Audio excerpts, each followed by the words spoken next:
Hey everyone, welcome back to another tutorial video. In today's video, I'll show you how you can find your Netflix account's password when you are already logged in. So, it's very easy and quick, so let's jump right in. First of all, let's open our Netflix app.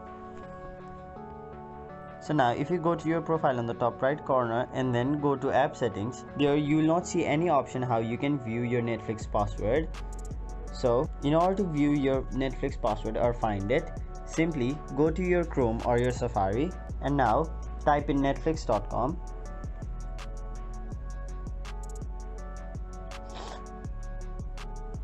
Now it will take you to this page where you'll have to tap the option sign in on the top right corner of your screen. And now you can go to the currently saved passwords by tapping this key icon and then choose your Netflix account. Now do the same for password. And now once you tap so, you'll be able to see the password of your Netflix account.